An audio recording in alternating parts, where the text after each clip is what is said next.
आज आप यहाँ देख सकते हैं मेरे पास चावल हैं और चावल से बनने वाली कुछ चीज़ें जैसे कि ये मुरमुरा और पोहा मेरे पास रखे हुए हैं। तो आज की वीडियो में हम चर्चा करेंगे इन्हीं के ऊपर।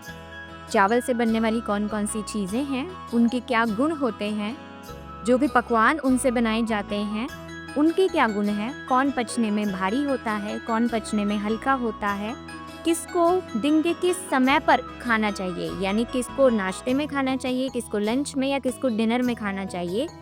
अगर ये सभी बातें हम जान लेंगे तो हमारी पेट की बीमारियां आधी से भी कम हो जाएंगी और डॉक्टर के पास जाने की ज़रूरत बहुत ही कम पड़ेगी।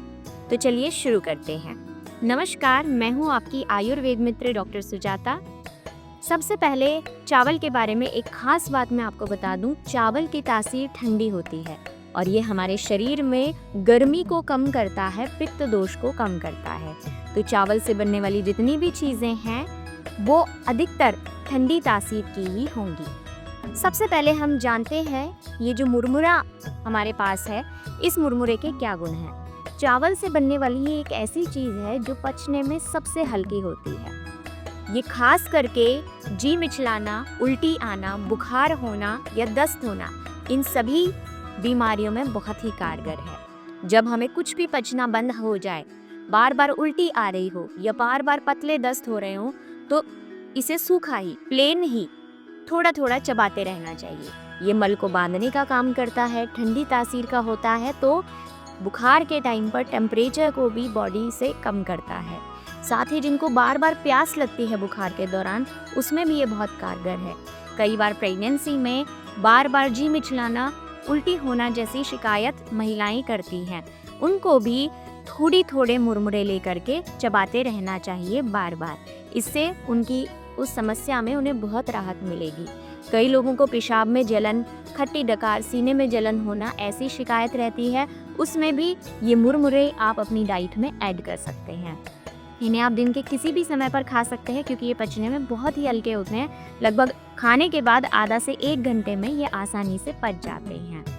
तो इन मुरमुरों को आप नॉर्मली भी अपनी डाइट में ऐड कर सकते हैं। गर्मी के मौसम में या जो सितंबर अक्टूबर का महीना है, जिस टाइम पित्त बहुत ज़्यादा हमारे शरीर में बढ़ सकता है, उस टाइम पर इनको अपनी डाइट में ऐड करें।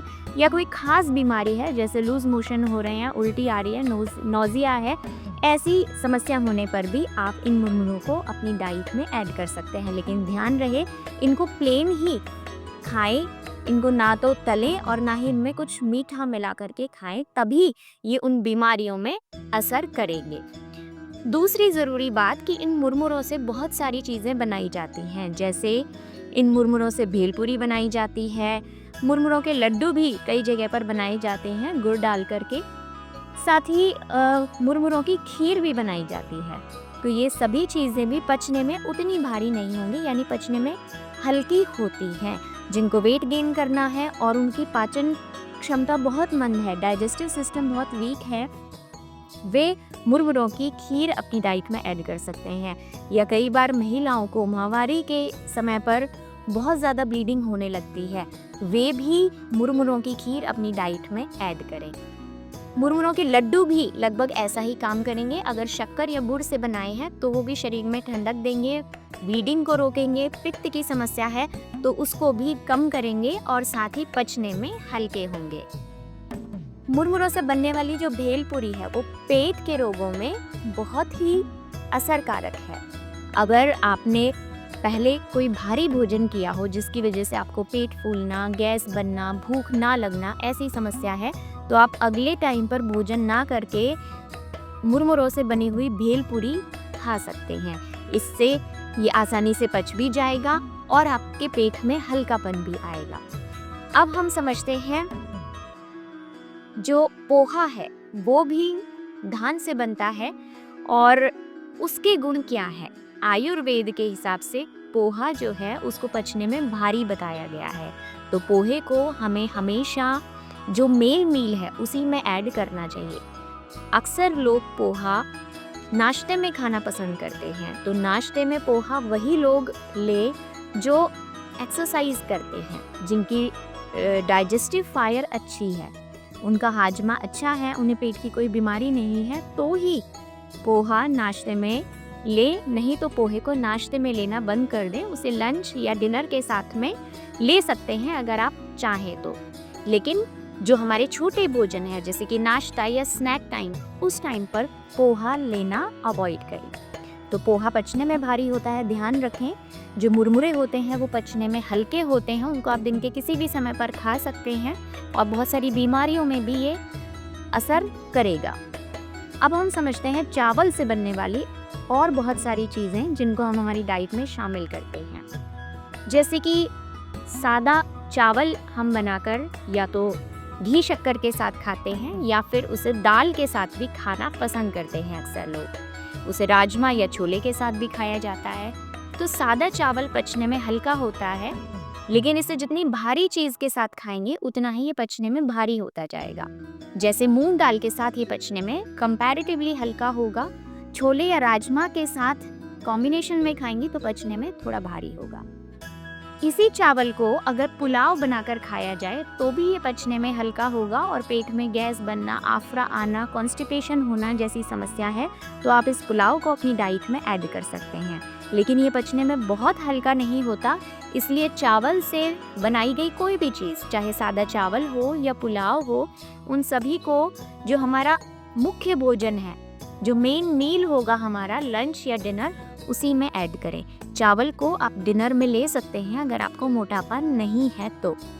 चावल ठंडी तासीर का होता है। जिनको ब्लीडिंग की समस्या है, अक्सर मेनोपॉज के टाइम पर बहुत ज़्यादा ब्लीडिंग होने लगती है या किसी भी एज में अगर ब्लीडिंग बहुत ज़्यादा होती है, मेंस्ट्रुअल ब्लीडिंग, तो ऐसे में चावल में घी और शक्कर मिला करके दूध के साथ खाएं, ये आपको बहुत ज़्यादा हेल्प करेगा। अब कुछ छोटी मोटी बातें चावल से संबंधित और समझते हैं, जैसे चावल का मांडो। ये पचने में बहुत हल्का होता है। पेट में गैस बनना, आफरा आना, पथरी होना, ऐसी बीमारियों में ये कारगर है। साथ ही ये मोटापा कम करने में खास करके हेल्प करता है। तो मोटे लोग जो है इस चावल के मांड को सुबह सुबह नाश्ते में ले सकते हैं। अब हम समझते हैं चावल से बनने वाली दो खास रेसिपी, आयुर्वेदिक रेसिपी। पहली विलेपी और दूसरी पेया। आयुर्वेद के हिसाब से अगर हम इन चावलों में पानी थोड़ा ज़्यादा डालें और उसको गला दें अच्छे से चावल को, ताकि पानी अलग से भी ना बचे और चावल हमें अलग से दानेदार ना दिखे, तो उसी को आयुर्वेद में बोलते हैं विलेपी। विलेपी यानी जो गाढ़ा चम्मच पर चिपकने जैसा बन जाए, अलग अलग दाने हमें उसके ना दिखें। तो आयुर्वेद में इस विलेपी को खास करके ठंडी तासीर का बताया गया है। जब पित्त बहुत ज़्यादा बड़ा हो, ब्लीडिंग ज़्यादा हो, ऐसे में इस विलेपी को आप अपनी डाइट में ऐड कर सकते हैं। इसमें आप शक्कर मिला करके भी ले सकते हैं और आप इसे सादा हल्का सीधा नमक मिलाकर भी खा सकते हैं अगर आप नमकीन चावल पसंद करते हैं तो। इसके अलावा जो दूसरी चीज़ आयुर्वेद में बताई गई है जिसे पेया कहते हैं, उस पेया को पानी डालकर बनाया जाता है, लेकिन उसमें खास बात हमें ये ध्यान रखनी है कि पानी और चावल का रेशो कुछ ऐसा होगा कि उसमें पानी हमें ज़्यादा दिखेगा, चावल कंपैरेटिवली कम होंगे। यानी पतले पानीदार चावल वो होंगे। चावल अच्छे से पक जाए लेकिन पानी की मात्रा को उसमें से हटाना नहीं है, मांड को अलग नहीं करना है। इसी को आयुर्वेद में पेया कहते हैं। और ये पेया खास करके तब हमें अपनी डाइट में ऐड करनी चाहिए जब हमें भूख कम लग रही हो या हल्का फीवर हो, बुखार आना शुरू ही हुआ हो और टेम्परेचर 100 से कम हो। ऐसे में ये जो पेया है ये आपको बहुत हेल्प कर सकती है। पथरी जैसी बीमारियों में भी ये पेया बहुत ही काम की होती है। तो अभी तक हमने जाना चावल से बनने वाली खास 3 चीज़ें, मांड, पेया और विलेपी। अब हम जानते हैं चावल से बनने वाले और पकवान, जैसे कि खिचड़ी या पुलाव। और कुछ एरिया में पुलाव को ही थोड़ा और ज़्यादा टेस्टी बनाते हैं, जिसे कि कबूली नाम दिया जाता है। तो यदि आप इस चावल से पुलाव बनाएंगे तो वो पुलाव पचने में कंपैरेटिवली भारी होगा, क्योंकि इसमें आपने आलू, मटर, प्याज इत्यादि डाले होंगे। जैसी जैसी सब्जियां आप इसमें डालेंगे वैसे ही गुण इसमें आ जाएंगे। अगर आप आलू डालते हैं तो ये थोड़ा भारी होगा पचने में, सिर्फ मटर डालते हैं तो ये पचने में थोड़ा हल्का होगा, और बहुत सारी सब्जियां डालते हैं तो ये पचने में कंपैरेटिवली भारी होगा। अगर इन्हीं सब्जियों को आप फ्राई करके ये पुलाव बनाते हैं या जो खास डिश होती है कबूली, उसको अगर आप बनाते हैं तो उसमें सब्जियों को फ्राई करके ही चावल में ऐड किया जाता है, तब ये जो चावल हैं ये पचने में और ज़्यादा भारी हो जाएंगे। तो इनको हमें कभी भी स्नैक टाइम पर या ब्रेकफास्ट में ऐड नहीं करना, इन्हें लंच या डिनर में ही लेना है और इनकी मात्रा हमें थोड़ी कम ही रखनी है, यानी बहुत ज़्यादा भर पेट इनको नहीं खाना। पेट में थोड़ी जगह हमेशा बचा लेनी है ताकि इन्हें पचने में आसानी हो जाए। अब हम समझते हैं चावल के आटे से बनने वाले कुछ पकवान। चावल के आटे से अक्सर इडली बनाई जाती है। तो आयुर्वेद का एक बेसिक प्रिंसिपल है, किसी भी अनाज को पीसकर कोई भी पकवान बनाया जाए वो पचने में भारी होता है। यानी जितनी भी चीज़ें हमने चावल से बनने वाली अभी तक समझी, उन सभी में सबसे भारी यही होगा। तो अक्सर लोग इडली को पचने में हल्का समझते हैं, लेकिन ऐसा नहीं है। इडली पचने में भारी होती है। चाहे आप प्लेन इडली बनाएं या कुछ खास इडली सब्जियां इत्यादि डालकर बनाएं, तो भी वो इडली पचने में भारी ही होगी। तो इसीलिए इडली के साथ हमेशा कुछ पतला सांभर जैसा पेय ज़रूर लेना चाहिए, जो कि उन इडलियों को पचाने में मदद करेगा। इसके अलावा चावल के आटे से बनने वाले जितने भी पकवान हैं वो सब पचने में भारी हैं। अगर उनको डीप फ्राई करके बनाया जाएगा तो वो पचने में सबसे ज़्यादा भारी होंगे।